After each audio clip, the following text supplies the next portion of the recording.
And the main story here is about the combination of certain telecom businesses with certain Airtel businesses to create a combined entity that, which we announced on the 8th of February, will be named Airtel Telkom.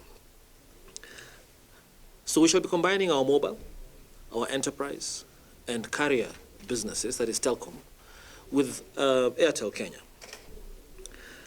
This was announced on the 8th of February, and really the reason for doing this, which again should not be lost, is to establish an entity with an enhanced scale and efficiency, a larger distribution network, strategic brand presence, to allow us to be able to enhance the range and quality of products and services we offer in the market, and most importantly, offer choice and convenience to the consumer. That really is what everything is about, to offer consumers choice and convenience. At the end of the day, the combination of businesses we're talking about is about creating a stronger entity than exists today to be able to create a credible competitive market, which is what consumers and customers and Kenyans need. So the combined entity, Airtel Telkom, would also see more investment into the joint networks to further accelerate the rollout of future technologies. So there will be further investment post this transaction. And the clients of Airtel Telkom's joint enterprise and carrier businesses would benefit from a larger fiber footprint and a diverse portfolio of world-class solutions. All this, of course, will only be possible upon receiving the requisite regulatory approvals. So it is important that we emphasize what is most important is that the regulatory approvals, which are the focus of everybody, and they are very important, are about establishing an entity that will be able to offer customers and consumers and Kenyans more choice, more innovative services than they have today. On the 10th of May, first let me say that after the announcements we made in February, we made the necessary applications to the necessary regulatory approving authorities. And on the 10th of May of this year, 2019, the CA, the Communications Authority, communicated to us a conditional board approval.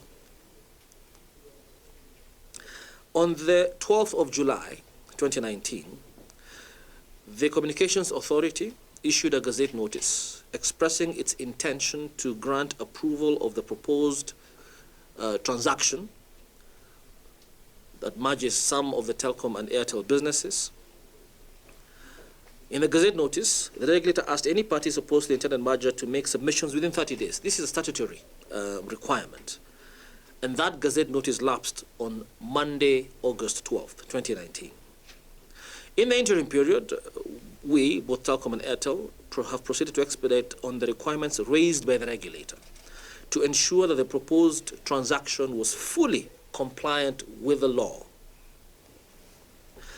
On the 31st of July, 2019, Telkom Kenya issued a 1-month notice of redundancy to its employees, informing them of the intention to terminate the employment of approximately 575 of its staff complement, subject to regulatory approval on account of redundancy. This as a result of and in order to facilitate the transaction. This action is in line with the law and a process that has to be undertaken before employees are able to be moved to another entity. Remember that Telkom Kenya and the envisioned combined entity are separate legal entities. And that is why this process was necessary. Again, a process dependent on regulatory approvals.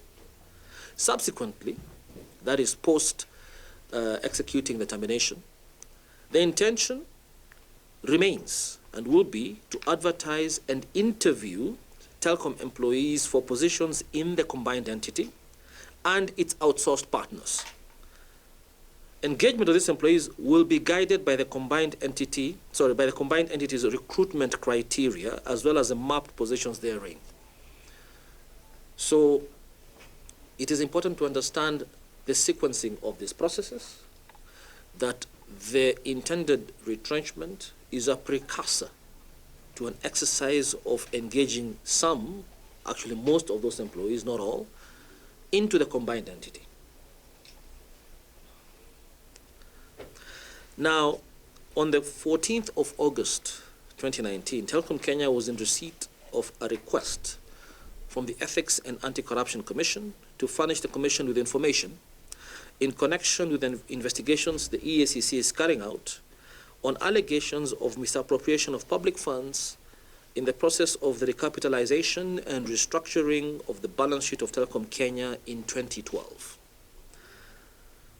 This investigation now impacts the progress of the intended transaction, as the requisite regulatory bodies have since been put a pause on the approval process.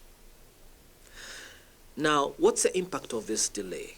Further delay to the approval of this transaction could find Kenya staring at the potential of reversion of the telco sector into a monopoly, impacting negatively on the welfare of the consumer and the economy. A monopoly, I will remind everybody, poses a systemic risk of price increases, innovation inertia, and a stunted market, a stunted telecom market, owing to the lack of competition, which ultimately leaves a consumer with little and actually no choice, frankly speaking. The transaction would see the intended engagement, this transaction, which hopes to see the engagement of employees from Telkom into the combined entity and its outsourced partners, is hampered by this delay, and those employees will be left in limbo. This integral component of transaction now leaves the future of our staff and their dependents hanging precariously in the balance. So this is the impact of the delay that we're talking about. Further, on the 30th of August, which was last Friday, the dominant player in our sector, Safaricom, which controls more than 90% of the industry's revenue share, informed the media that it had written to the Communications Authority to urge the industry regulator not to approve the intended merger of businesses, as it had concerns that it wanted to address first. As I have mentioned, the intended merger of some of our businesses with Airtel will result in the formation of an entity with enhanced scale that will enable Kenya's telecom sector have one last stab at a competitive environment, despite pretty tough forces at play. Now, we have no quarrel with our colleagues at Safaricom. We are simply trying to restructure and improve our own businesses.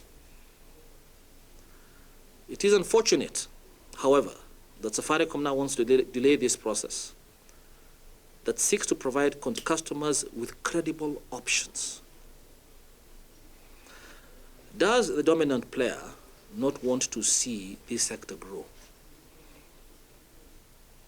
Is the dominant player wary of competition and, even more precisely, wary of competitive pricing, choice, and value for money for the consumer? In a stunted market, which would be the result of this transaction not progressing, competitive pricing does not exist due to the existence of a single player. Price dictation becomes the order of the day. Choice lacks. In a single player market, the consumer would lose out on options to cater for the dynamic needs and wants within their budgets. There is innovation inertia when you have a single player market. When you have a single player, there's no urgency to innovate new products and solutions that are meant to better the consumer's telecommunications experience. in a stunted market environment, the telco sector will not grow and expand, which could lead to Kenya's telco sector losing out on its leadership role in this region. And most importantly, investors would be loath to invest in such a market. What we're talking about here, therefore, is not trivial. It is not about Telkom Kenya or Airtel or Safaricom. It is about the telecom sector as a whole, and it is about our country. With regard to the ongoing narrative of the EACC, the Anti-Corruption Commission investigations, we have given the EACC all the information they have requested, and will continue to cooperate on the matter up until a substantive conclusion is reached. Having said that, let me reiterate that the current transaction between Telkom and Airtel is still an ongoing process, as I have enumerated. I have indicated the date we made the announcement on the intention to merge our businesses, at which point we indicated we would be making applications to the relevant regulators. We have made those applications. Certain milestones, as I have indicated, have been met, but we still await the final approval from the regulators. And we intend not to do anything that prejudices those approvals. Every action we have taken has been clearly made subject to these approvals and in a very transparent manner. In addition, we issued the required transfer of business notice as guided by the Kenya Transfer of Business Act, TBA, a few months ago. In all, we have a process in which we have been at pains and very explicit in guiding both our staff, customers, the media, and various stakeholders as we take each particular process. But I think I want to underline the fact it remains an ongoing process. What we want to see for a telco sector that is regarded the leader in the region, delayed action on this process, on a process that is meant to ensure continuity of this industry, to ensure that this industry begins to thrive with respect to competition, would be harmful and not good for this country. This industry is ailing, and all stakeholders need to open their eyes to this reality. I will reiterate that we call on all relevant regulatory bodies and stakeholders to play their part expeditiously. Their action or inaction now dictates the future of two businesses, its staff, its partners, and its customers. And the reality of a reversion to a monopolistic environment is staring Kenya's telco sector in the face. We cannot continue to bury our head in the sand. The time has come for decisive, firm action to be taken to ensure that a failed telecom market is now made to thrive. Operating in such a skewed environment as exists today is not sustainable anymore. It's completely unsustainable. Which is why both actors, the two players, came together in the first place. It is now therefore unfortunate that the dominant player appears bent on denying Kenyans choice, the chance to still enjoy the benefits brought about by an alternative, credible, stronger player, and therefore choice for Kenyan consumers. The presence of a strong second player is bound to give Kenyans value for money. And even as I say this, the action we are undertaking as Airtel and Telkom to combine the businesses, the critical businesses of the number 2 and number 3 player, in order to create a stronger second player, are insufficient. We still need more to be done on the policy and the regulatory space in order to make sure that that choice is afforded to Kenyan consumers and customers. That really is the import of all that we're trying to do. And that must not be lost on Kenyans, regulators, policymakers, the media, the public, all of us as a nation. That what we really want to do is to ensure a thriving, healthy telecom market sector that affords choice to the consumer, innovation to the consumer, and allows Kenya to participate, the Kenyan telco sector, to participate in the ongoing developments of technology